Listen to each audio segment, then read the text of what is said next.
Slavery, a dark and harrowing institution, has scarred humanity over thousands of years. From the fields of ancient Rome to the horrors of transatlantic slave trade, its shadow looms over our history.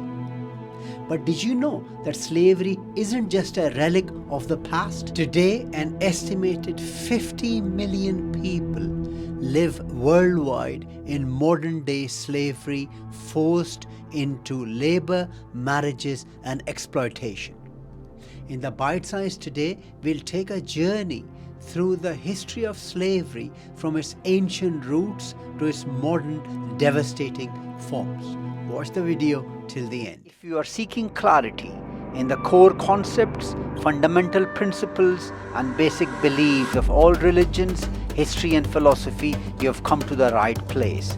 Welcome to my channel, History, Religion and Philosophy Bite Size. Please don't forget to subscribe, like and share. The earliest records of slavery date back to ancient civilizations such as Sumer, Egypt, Nubia, Africa and Greece. The first known references to slavery originate from Mesopotamia around 3100 BCE in a legal code attributed to Ura-Kagina, a ruler of the Sumerian city-state of Lagash. While no written records of this code have survived, we do have the Code of Hammurabi, another significant legal document from ancient Mesopotamia. Hammurabi was a ruler of Babylonian Empire in the 18th century BCE. Code of Hammurabi, law number 15. If someone helps a slave escape from their owner or harbors a fugitive slave, the penalty is death. Law number 227. If someone kidnaps and sells a free person to slavery, the punishment is death, etc., etc. Roman slavery was a brutal institution where slaves faced harsh and often dehumanizing conditions. Cruelty was institutionalized and punishments could include beatings, starvation, or even execution. It was legal for a slave owner to kill his or her slave. Scholars estimate that at the peak of Roman slavery, slaves could constitute anywhere from 25% to 40% of the total population of the empire. Slavery was prevalent in both urban and rural areas. In cities like Rome, slaves worked in households as teachers, doctors, artisans, or entertainers, while in the countryside they were often employed in large-scale agriculture, particularly on states growing crops like grain, olive oils, and wine. In summary, millions of enslaved people were forced into labor, stripped of their basic rights, and treated as property. They endured severe punishments, exploitation, and a life of servitude with no or little hope of freedom. The Arab or Muslim slave trade spanned from the 7th century to the 20th century, during which an estimated 17 million individuals were enslaved.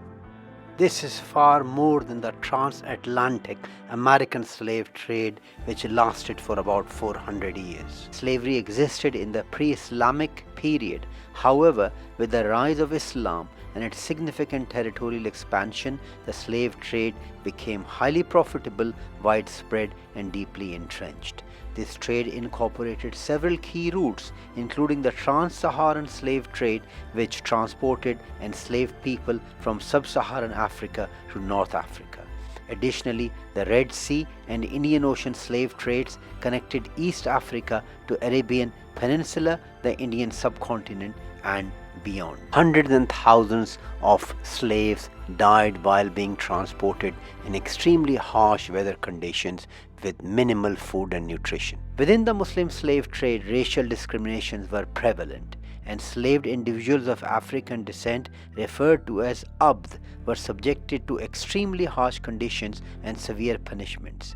In contrast, white-skinned slaves, primarily Mamluks of Caucasian, European and Turkish origin, were granted privileges and could ascend to higher social and military ranks. This stark difference in treatment highlight the racial hierarchy that existed within the system.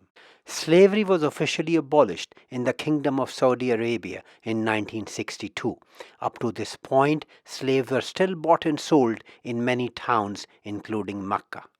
The purpose of the bite-sized videos is to break down complex concepts into simple and easy to understand narrations. It requires a lot of effort and research. Please don't forget to like, subscribe and share so we can spread the message as much as possible. The Quran contains a number of verses aimed at regulating slavery and mitigating its negative impacts. It calls for the manumission, which is freeing of the slaves. There is heavy emphasis on emancipation of slavery, though the Quran categorically doesn't abolish slavery. Both in Roman and Islamic slavery, slaves could not own property. Anything they gained was owned by their masters. Slaves could not move or travel freely without their master's permission. Slaves had no political rights, could not vote or participate in public lives.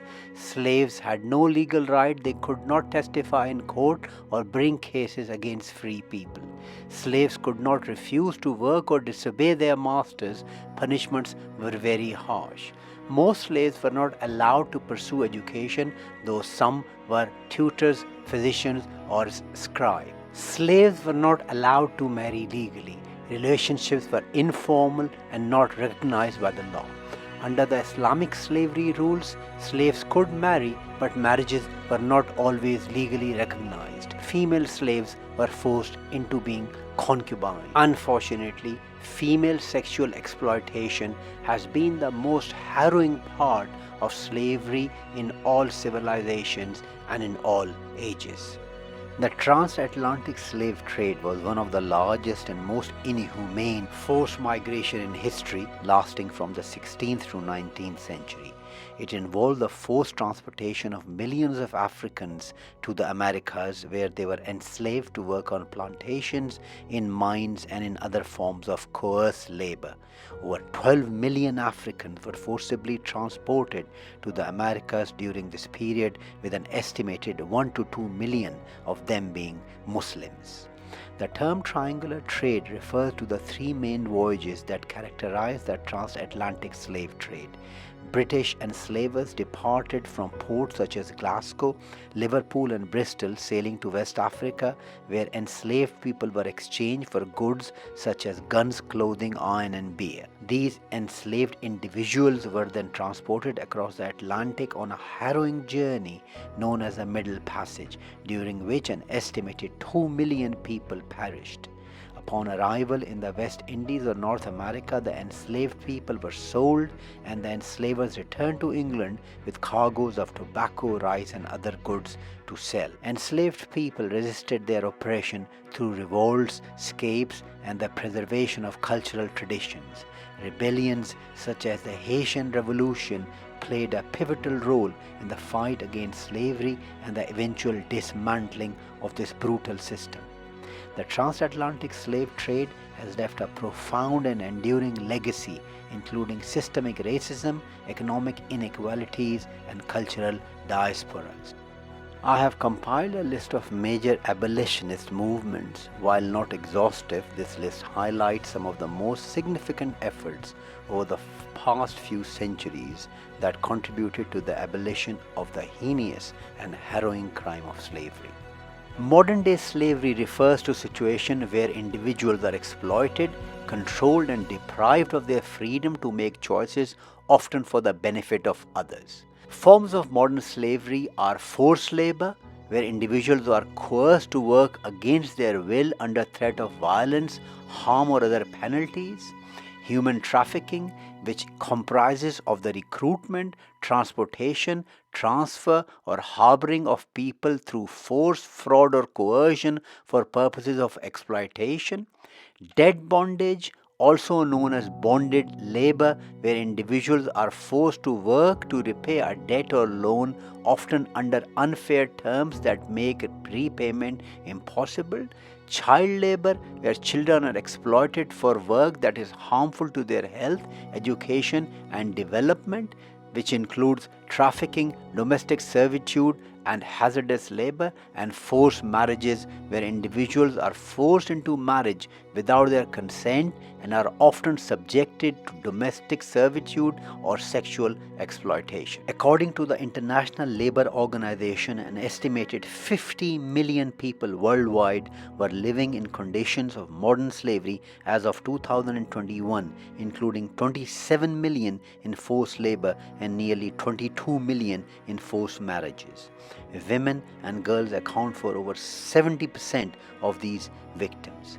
Key drivers of modern slavery include poverty, inequality, weak law enforcement, global supply chains, conflict and displacement, and systemic discrimination. While often linked to developing countries, modern slavery is not confined to them.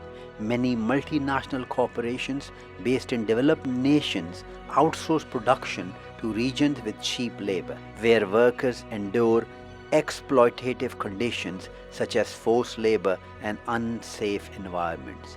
Industries such as fashion, electronics, and agriculture are particularly implicated.